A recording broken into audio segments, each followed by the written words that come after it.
That needs to be on a Reason Together t-shirt. Not all trash picking is good trash picking. Hashtag nuance.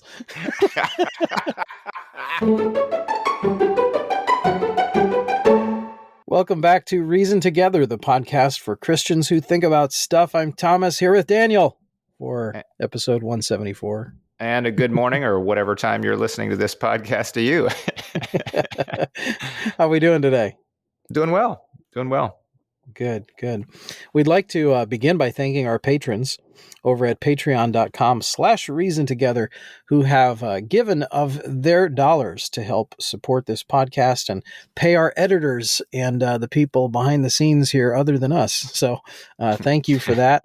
To our patrons. If you'd like to become a patron, you can go over to patreon.com/Reason Together and pick one of the various membership levels there. Or if you are a patron and you would like to increase your pledge to a higher membership tier, you can certainly do that very easily. And you can become an elite patron, in which you get the Aftershow bonus episode, which we record after every show. That's pretty easy to do as well. In fact, somebody just did that recently. Yeah. So we must shout out John for increasing his patron pledge to the elite level and now getting access to the after show, and he gets a t-shirt out of that, and he gets our our forever gratitude. So thank you for that. Which, by the way, interesting side note here, John is my father-in-law. Yes. So even more surprising that he would increase his level to hear more about. No, just kidding. Come on, man. Just kidding. Thank you very much, John. I will say that I heard someone say just here a few days ago that now getting to hear the bonus episode, that it was so good. It was almost better than the regular episode. What? Yeah, I mean, because I've been listening through several, and not that saying it was better necessarily, but I thought, well, great. They thought the content really was. Was that after the most recent after show? Yes. Mm-hmm. Well, okay. Yeah, I don't know that it was just in relation to that after show. But in listening through several, though I'd heard that it made somebody pretty tense. I said, well, I hope it was not so stressful that he stops listening to after shows. Yeah. But well, the reason I ask is because I'm wanting to sell it kind of hard. So for those who don't get the after show, you know who you are. The after show is usually like 20 minutes or so, and it's a little bit more, I don't know how to describe it, not relaxed, I should say, but we dive into things. So like in the main episode, we're like friends who have conversations, right? In the after show, we're more like brothers who sometimes spat. That's an interesting description there. It's the only way I know how to describe it, because brothers can have disagreements with each other and even sometimes get a little spicy with each other, but yet they're still brothers. It's just the relationship's still there. And that's kind of what our most recent after show was. It was 40 minutes long because it got a little spicy. I asked our editor when he was finished, I said, what did you think of that? Just your thoughts. And he's like, well, it was kind of spicy. So anyway, if you would like to become an elite patron, folks, now is your time to do it, because it's right there in the queue. It's the previous episode 173.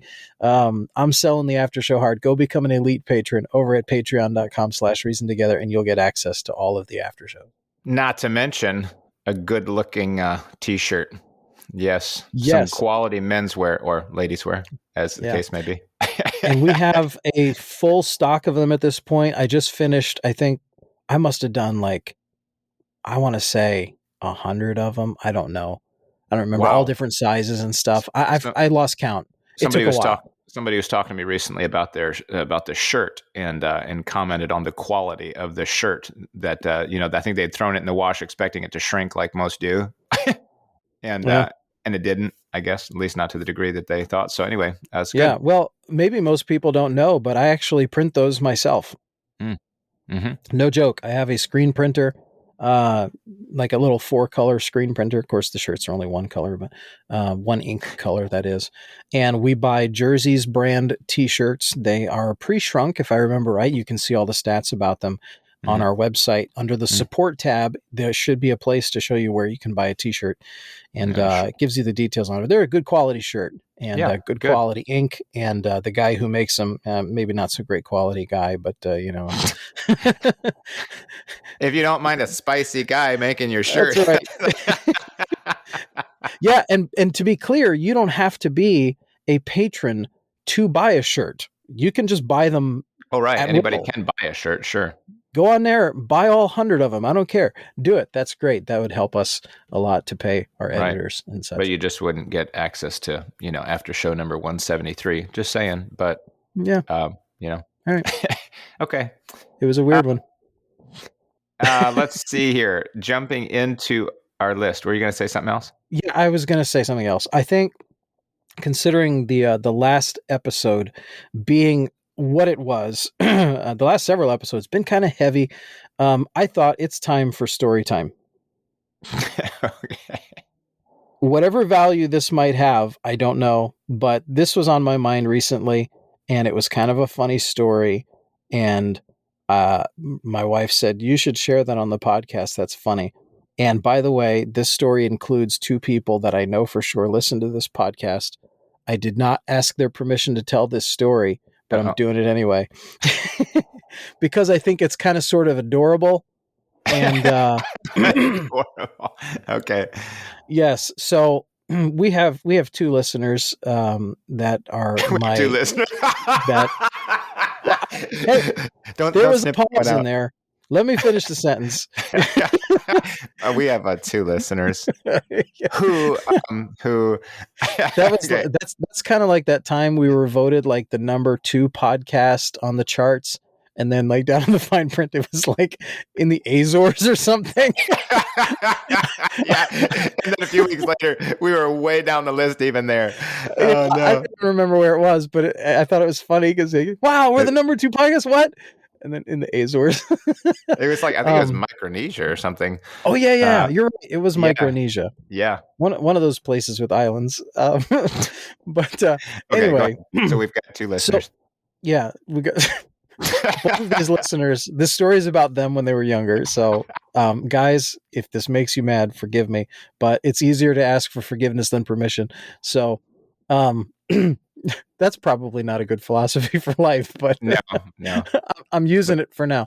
Yeah, but don't worry, you're the only ones hearing it because you're our only 2 listeners, so nobody else is really going to know it anyway. Just kidding. That's right. All right, go ahead. So the story has to do with my brothers-in-law, Nathan and Matthew, and I'm gonna tell a story that involves them. But I have to begin with a question. Have you ever taken something out of the trash? Have I ever taken something out of the trash? Yeah, I'm sure. Yeah, probably like realized, I got to dig something out. Yep. Yeah, I don't mean just something that you accidentally threw out in your own trash. Have you ever taken something out of somebody else's trash? I don't know that I have. Okay. So for background, where I grew up in Jersey is different than a lot of places where people throw things out. So in Jersey, people don't have a lot of space, typically, in the more densely populated areas. Their houses are small. They live in duplexes. They live in apartments. When they get a new thing, they don't really have space to store the old thing. So they oftentimes will just put the old thing out on the curb. Yeah. Okay. And they will throw things out that actually still have some value to them. Sure. And when we were kids, my brother and I, we actually would go around the neighborhood and we would find where people threw out bicycles.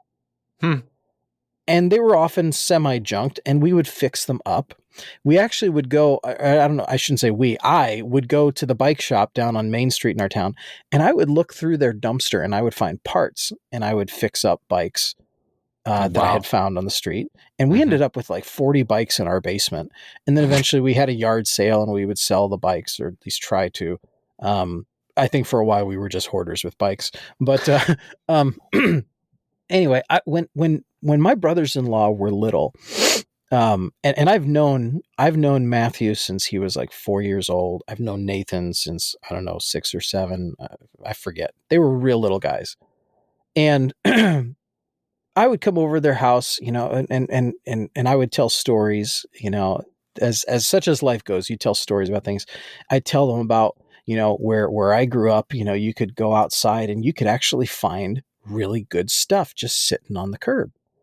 And it's not like that everywhere, right? But I didn't think to say that. Okay. And even when we lived in Pennsylvania, right? We lived in an area of Pennsylvania. Right around the corner was a super nice neighborhood. And people there, they had money. They would throw things out that, you could sell at a yard sale for good money. Right. And we'd just drive around. We'd look for stuff. And I realized that makes me sound like kind of weird and creepy. But no, hey, I would do it. Yeah. There was good stuff. I'm not even kidding you. Good stuff. And I did not think at the time what this would do to the mind of a child. Yeah. Right? Now, for further context, my in-laws lived in LaGrange, Missouri. They still live there. But Nathan and Matthew grew up in LaGrange, right? And LaGrange is not what you'd call how can I say this sensitively? Not highly urbanized. Sure. You're more likely to find a pit bull tied to a stake running a circle in the yard in LaGrange than you would be likely to find a good bicycle in the trash. It's not the greatest town ever. Okay. It's a little junky. And I don't remember how it happened or how Nathan and Matthew ended up doing it. But I remember hearing that later, after I had told them this story, they ended up like tearing into people's trash bags on the curb somehow. Boy. Like, I don't even know how they got there because they lived kind of out in the country. It's like, what were they doing in town looking through trash bags? Right. I'll have to get them. Fellas, when you listen to this, comment. It straightened me out if I'm getting the story wrong, but I thought it was hilarious because here's these two little kids and they're just thinking, cool, we're going to find stuff in the trash. And they're opening up black trash bags. One of the rules in good garbage picking, never thought I would say that statement. You're not going to find good stuff in a black trash bag. Okay. The stuff you're going to find is just sitting on the curb. It's there in the open, right?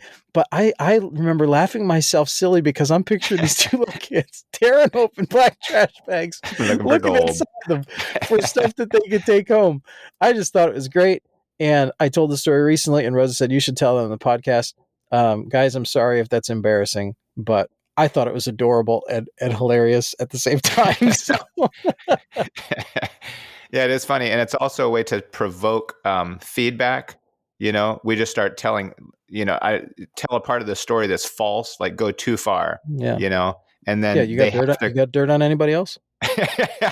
We'll do it once per episode. We'll just tell false narratives, and then they have to write in to defend themselves. Like, yeah, we're getting all kinds of feedback, an uptick in our feedback. Yeah. No. Anyway, I thought it was time for story time, and I thought that was a fun story. So, and we draw the lesson. Number 1, be careful who you expose your children to. I knew that was coming. And number 2, you teach them the intricacies of garbage picking. Nuance. That's nuance. The lesson. Nuance. Yes. Some details are. Yep. Not all trash picking is good trash picking. And some details are not better left unsaid. That needs to be on a Reason Together t-shirt. Not all trash picking is good trash picking. Hashtag nuance. That's good. Yes. People are like, yep, what? That's coming next. Okay. And you didn't even have to wait for an after show for that one. That's just available to everybody. Right there. That's a taste of what you'll get. So, speaking of creativity, Thought maybe That was we'd a very rough segue. thought maybe we would throw out another question here. Okay. So I had this on hold, and I'm not entirely sure why. Okay. I'm just gonna throw it out there. But we certainly would commend creativity, right? We know that we have a creative God, and Depends on what you're making, I suppose. yeah. Well, He's given us the ability to create. In fact, I think I would even argue that's how He designed us, was to create, to take the things that He's given to us and to continue to steward and to what's the original word that I'm thinking of for a garden? Cultivate? No, not quite, but that's, cultivate. So you got the things that you have, you grow them, you use them. Anyway, God's a creative God. He's made us creative people, and so we take the elements that He's made given us, and we create other things with it by the ability He's given to us. And we can see that in a million different things throughout the last generation or throughout history. People are just creators, and it's neat to see. Well, we do that.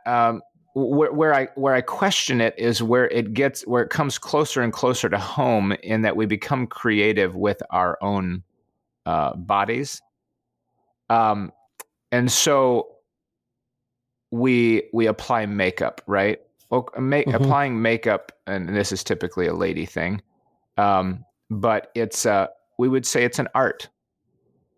I would say, to a point that there's a certain point where a lady would go, oh no, that's too much. Oh, there's a way, and there's an amount of which to apply, and in a certain way it looks good. Oh, you go too far and it looks bad. And anyway, but there, if you will, they maybe apply some creativity in applying something to themselves that they feel like betters the end product, the look that they want. Then some go as far as, say, to color their hair, maybe to insert colored contacts.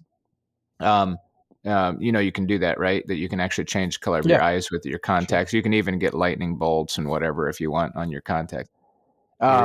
Certain ones, so if you're really going for like some weirded out design or something. So that, I would say, that's a form of creativity in essence, that you're taking this canvas of you and you're doing something with it in a way that you feel like would beautify it. From a different angle, we would get something like a LASIK surgery, right? Or any or other surgeries, but LASIK in particular is an eye corrective surgery that eliminates the need, at least in the early half of life, for glasses, because it's kind of a more permanent vision correction. So in some ways, I think we're pretty good, maybe to varying levels, with that kind of creativity. But then, I guess what got me thinking about this maybe was genetic modification.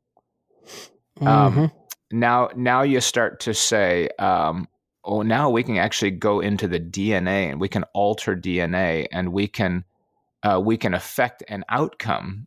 And if you want to call that creativity, whatever, ingenuity, technology, that I can alter the original design to bring an outcome that I feel, I'm saying I feel would be beneficial, right? So I'm just wondering, at what point does creativity become playing God?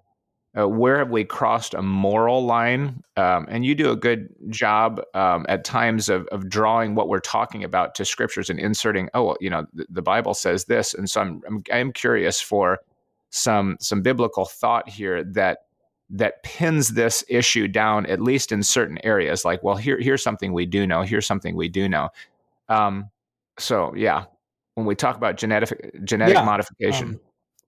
I have thought about this before, and I have often wondered, where is the line between the dominion over creation that we're supposed to have and, for lack of a better word, discontentment? And maybe that really is what strikes at the heart of it. is that discontent can become an unhealthy reason to use creativity.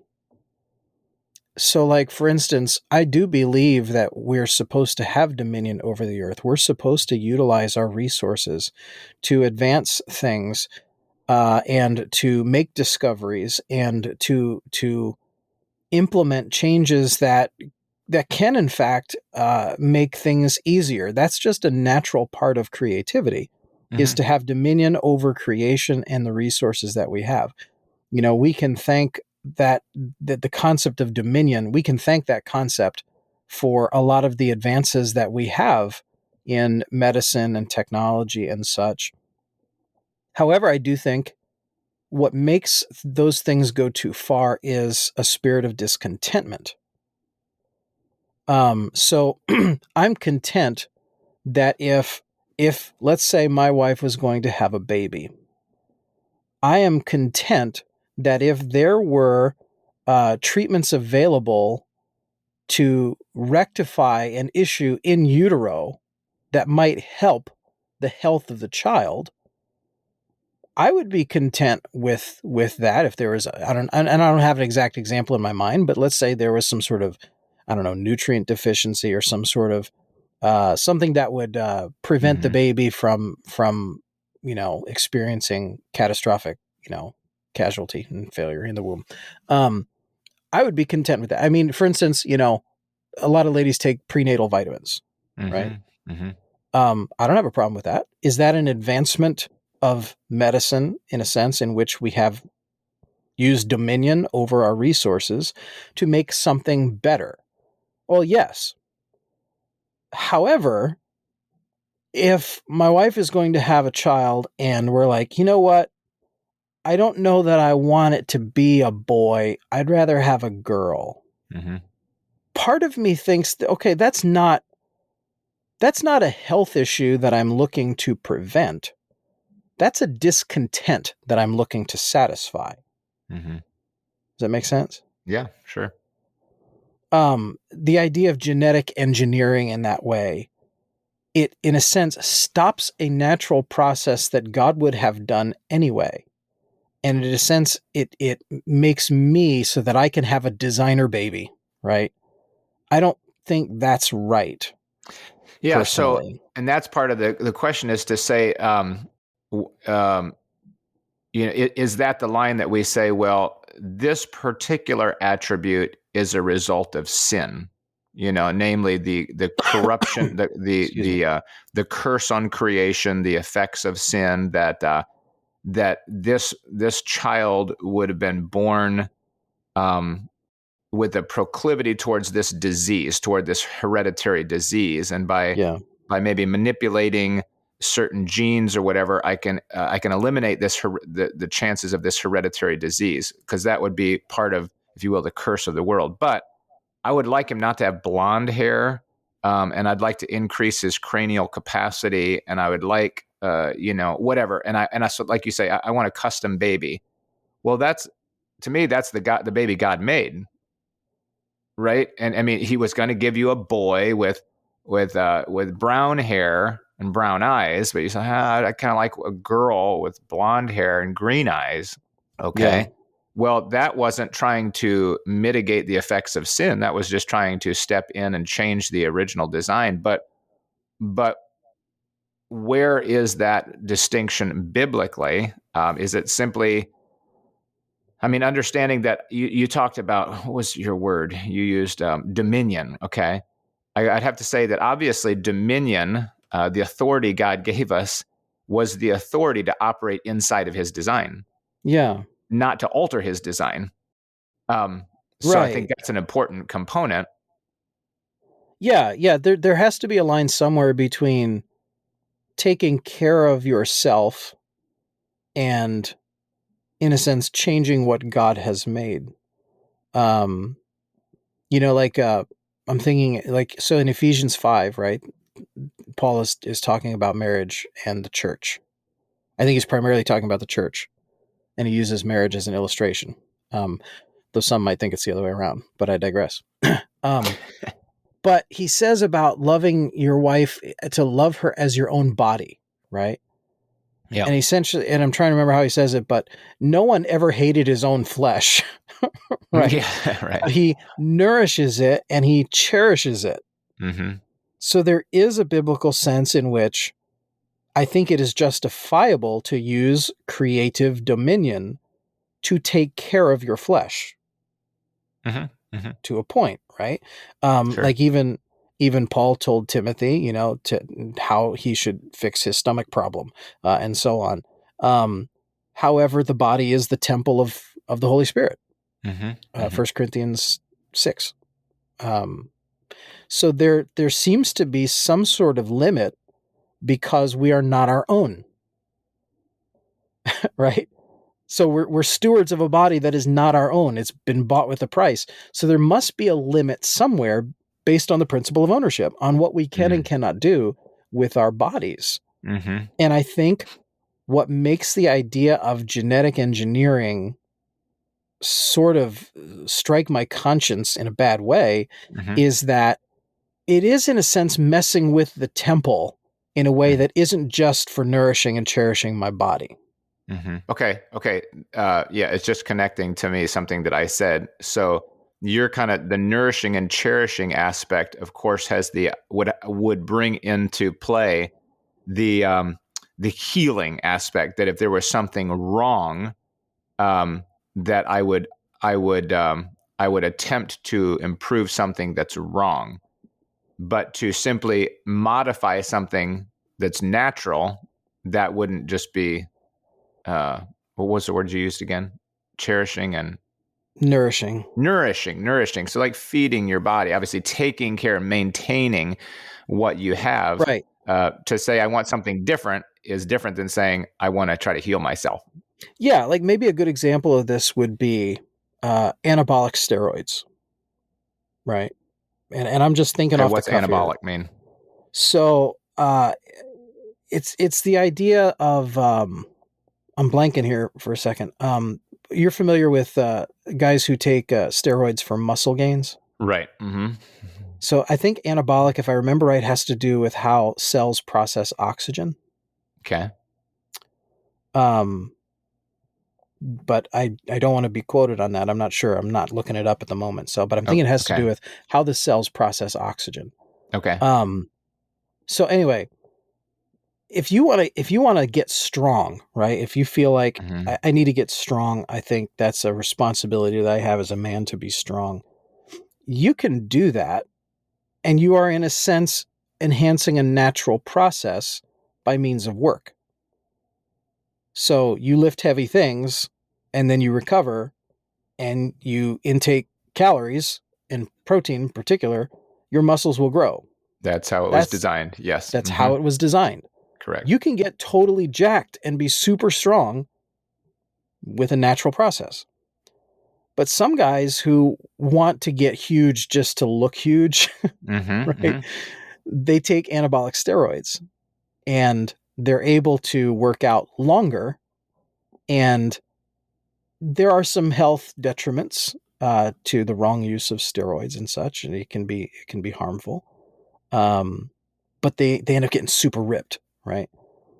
That to me crosses a line where I think they're not content with the natural process that God has made, and their reasoning is more vain than it is profitable, if I could say. Yeah, not content with the natural process. And to use that same illustration, though, we would use, and I'm not disagreeing with you here, we would use steroids, steroidal creams, whatever, to reduce inflammation or whatever they do, in medicinal purposes to heal us, correct? So right. Not necessarily anabolic ones, but yes, but a similar product, maybe it's processed by the body differently, but a similar component, that is steroids, used in one way to circumvent the design, and in the other way to heal a deficiency. And that's interesting. I like that. I like that distinction. So, in some ways, when we talk about genetic modification, and I am aware that I'm asking one aspect of this question. If somebody wants to get into the issue of genetic modification, there are likely other significant issues to consider. But in this part here that we're talking about, are we saying that the intent can guide it to some degree? That the reason matters why Yes. we would consider it? Okay. Yeah, I think so. I think Okay. it's at least part of it. Yes. Yeah. Okay. So that's interesting. So you're talking discontent versus essentially a nourishing, and we're trying to do the designer's job Well, yeah. versus trying to. And I would go even farther than nourishing. I would say improving. I think there are ways that we can improve our bodies that I don't think are within the design, the original design. Sure. Right. Yes. Absolutely. Because in some ways, discontent underlies all advancement, right? I mean, we say, well, there's got to be a better way to do this, right? So we create a better way. Well, all right, because we said, there. Anyway, so maybe we don't want to call it discontent, but in some ways, that sort of is. We recognize there is a better way. We're not content to stay with this way when we recognize there's a more efficient or productive way of doing it. So we design a different way of doing it. I don't know that necessarily recognizing that something could be done in a better way and then wanting to do it that way. I don't know that that's discontent. Okay. In every case. I mean, we'd still be living in the Stone Age if that were the case. There's always a way to improve something, and I don't think that's always wrong to do so. Yeah, well, we could possibly say that discontent isn't always wrong unless we're talking about being content with the design. But I mean, if within God's design, He desires us to expand things and develop things and use them. Yeah, is satisfaction a better word? Like dissatisfaction rather than discontent? I guess because discontent in my mind, I associate it with almost like a immoral languishing, right? In which someone is saying, I just hate the situation God put me in. And I'm not going to tolerate it. I'm going to try and fix this myself. You're probably right that dissatisfied in that specific circumstance is a better word. Yeah. I mean, I think dissatisfied with this particular outcome. Sure. I can be dissatisfied. So like the other day, I do blacksmithing. The other day, the handle on my hammer wasn't going so great. It was not working well. It was too thin. My hand was cramping. I just had gotten used to it. And then finally, all I needed was a reason to change out this hammer handle. So I made myself a new handle because I was discontent with the former one, right? I made a new one, and now my hand feels better, right? And actually, there's less vibration in the hammer. So was I discontent? Was I like, man, God gave me this hammer, and I'm just not going to tolerate it this way? No, I wasn't discontent. I was dissatisfied. I thought this could be better. I'm going to fix this. I wasn't languishing, right?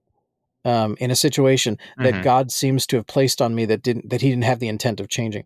And I think maybe that's another part of it is we grow discontent when we're in a circumstance that God hasn't made the means of fixing the circumstance overly simplistic or attainable. And we're in a sense fighting to achieve it. Right? I see.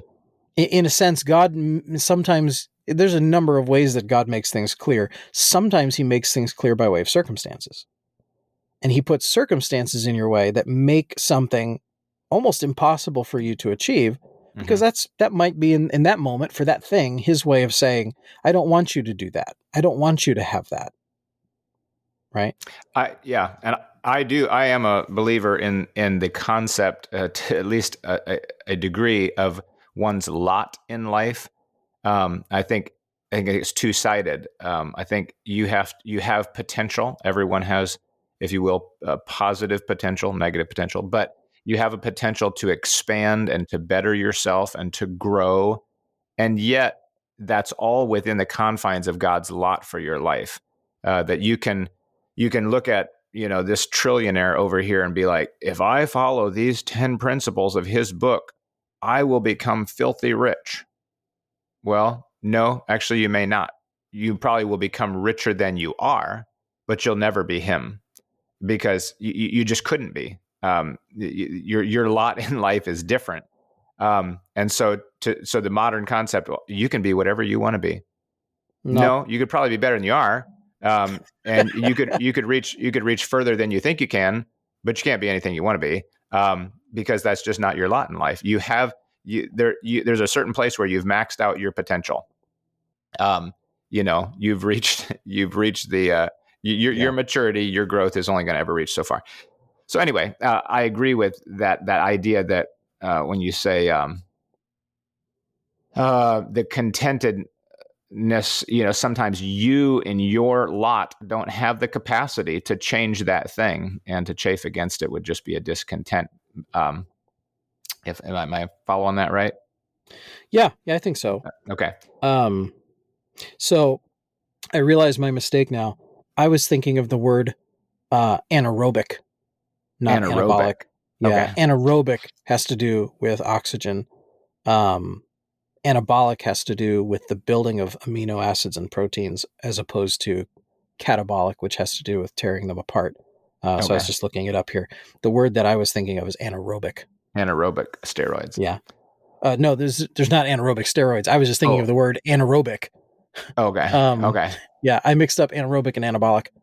Okay. That's what happened. So, yeah. So then to maybe go back to our question, maybe there's not a great answer here, but at some point, and I think this may reflect on our last conversation, at some point, everybody has to draw a line, right? Where we say, okay, God made hair.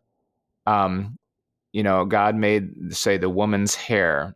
He made it a beautiful thing, calls it her crown, whatever, to say that, but he made her hair a specific color. So is she playing God to color that hair? Is she playing God to brush her hair and do it, to braid it and, put it in some pretty way on her head? Or is that just a part of beautifying, using what God's given her to be beautiful? Is there a line there? Well, if her hair can be a tapestry, can her skin be a tapestry? Does the Bible not address hair, but it does address skin as a tapestry? And I think we'll address that in a different question. But anyway, everybody, and then we step maybe to what seems like an extreme and go to genetic modification and say, well, maybe to prevent an aspect of the curse, that is to try to circumvent maybe a hereditary disease, but on the other hand, not to custom make my baby and make it something that God didn't design it to be.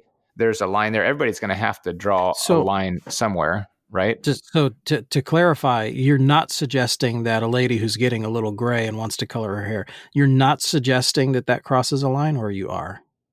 I'm not, but I'm saying that people are going to have to consider that. I'm not stating my stance one way or the other. I'm just saying that that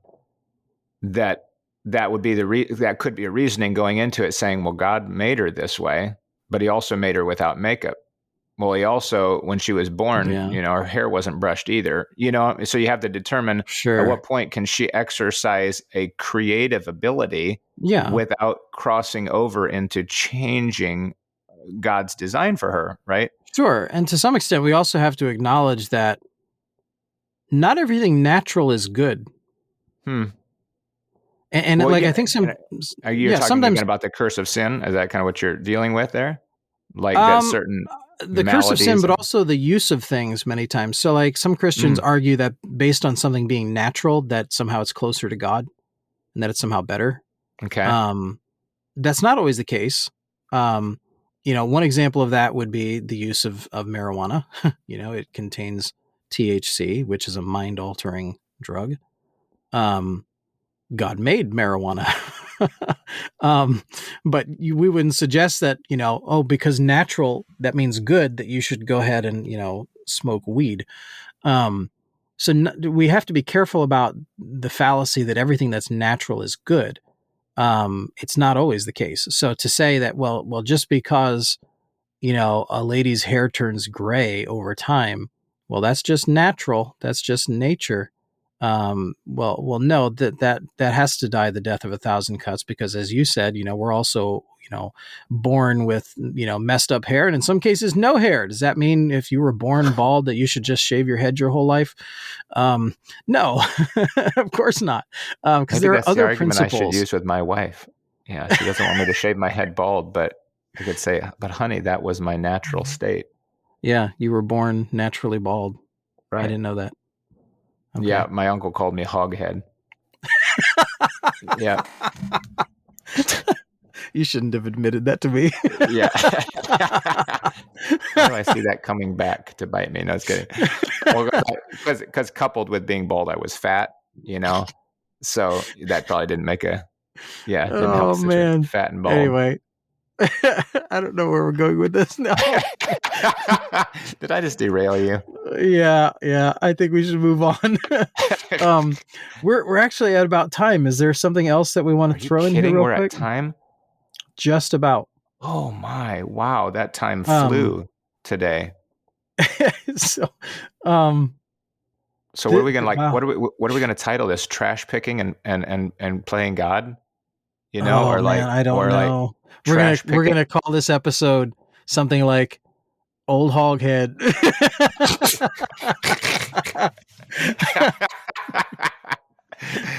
Trash picking and human creativity. There's our title, Old Hoghead. Old Hoghead.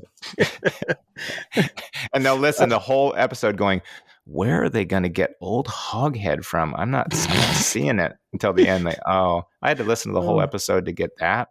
Oh, man. Listeners, I'm sorry. We haven't covered a whole lot of your questions today. Oh, there's so many here. Is there any quick one here that we deal with? I honestly don't know what the last 5 are, so I really can't speak to those. All right. And the other ones are too big. Those are my questions, those last few. Yeah. I suppose maybe this is something you could answer quick, or do you want to go ahead? I was gonna do the if Adam, but go ahead.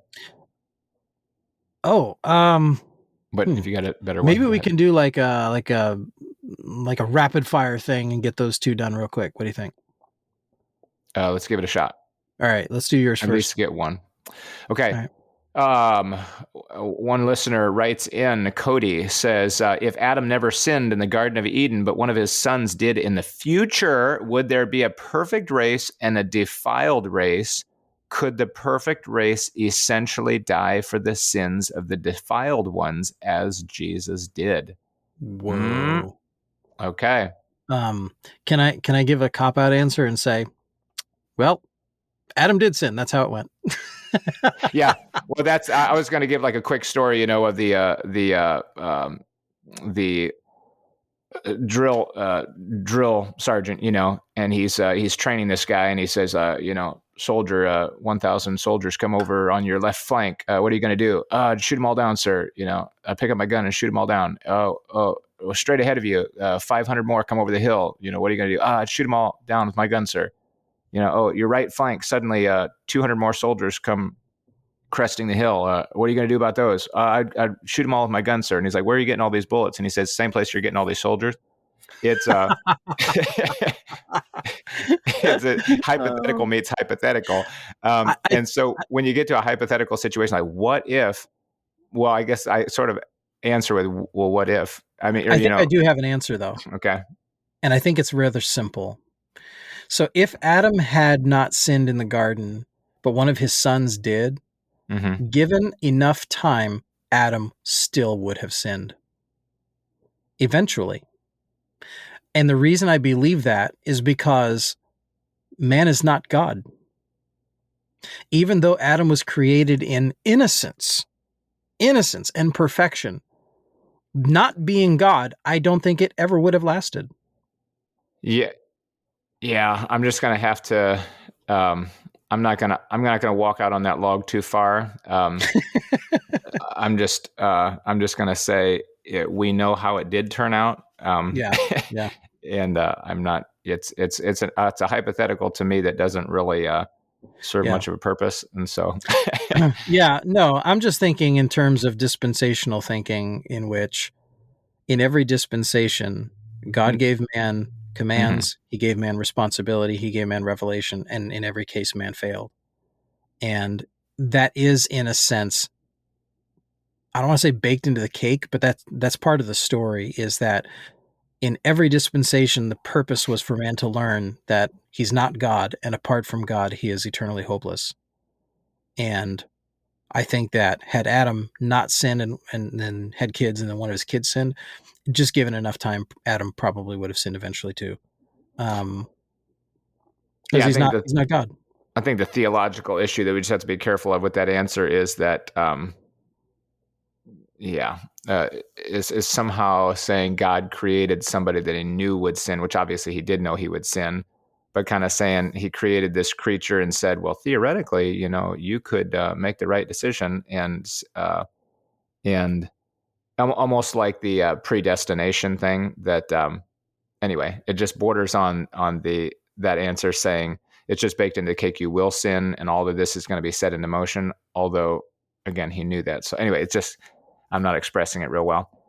But I think maybe the better part of the question is, could the perfect race essentially die for the sins of the defiled ones as Jesus did? In other words, could a perfect human atone for a sinful human, or did it take the God-man to die for sinful humanity? Does that make sense? Could a sinful human die for, could a perfect human die for the sinful human race? Is that what it took? And are you thinking out loud, or are you asking? I'm thinking out loud. That's, interesting question. When you think, yeah. So anyway, I can't give a great answer to that right up front without some more concerted thought and study there. Yeah, I just, Jesus Christ was the lamb slain before the foundation of the world. So it was part of the plan.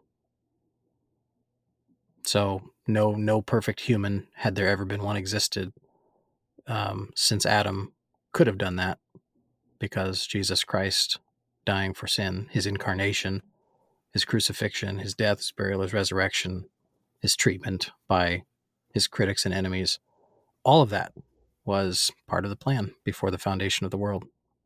Okay. Why don't you fire your question out here? Oh, yeah. I forgot we were going to do that.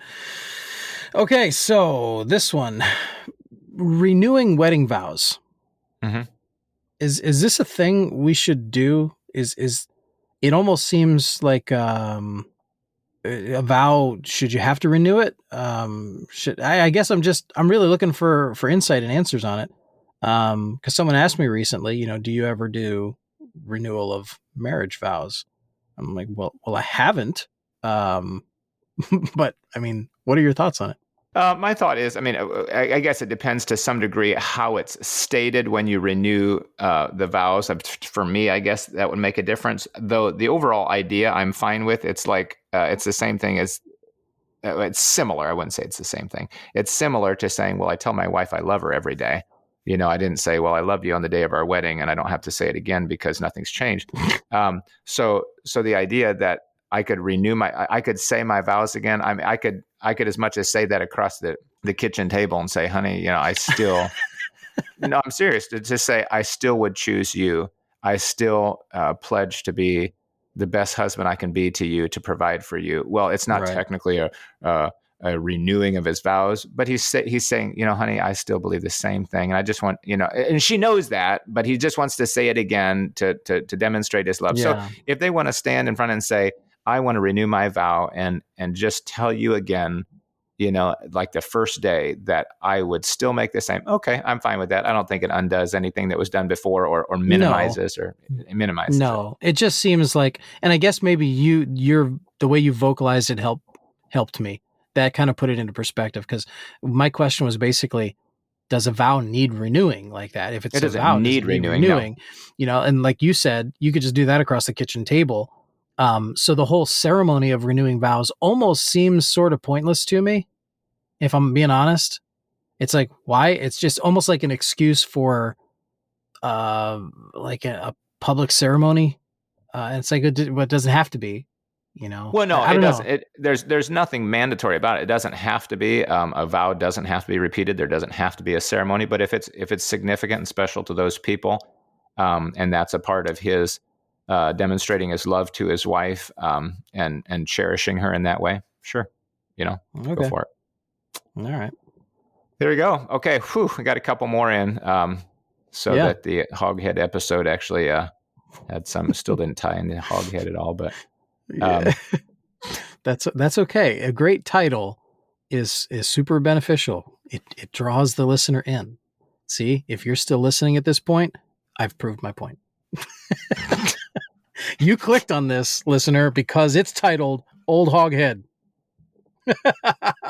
But what if we titled it like, if Adam hadn't sinned, would we still renew vows? Whoa. That's heavy. No. That's heavy. All right. Trash picking and renewing vows. No, that's not going to sound good. No, that's no. Trash picking old Hoghead. There we go. Old Hoghead in the garbage can. Oh, okay. Anyway, in the black trash bag. All right. We better be done. It's getting silly now. Yeah. If we didn't edit out the last 2 minutes, strike that. Just edit out the last 2 minutes. Now we'll finish totally professionally, as if we never digressed into any dumb humor, and say, thank you for joining us again on Reason Together podcast. I couldn't even say it right. All right. The podcast for Christians who think about stuff. Tom, I'll let you take it away. I'm going to do this as serious as I can here. Right. Thank you for joining us on this episode. We are encouraging balance, developing perspective, and connecting faith to practice. This is Reason Together. Old Hoghead.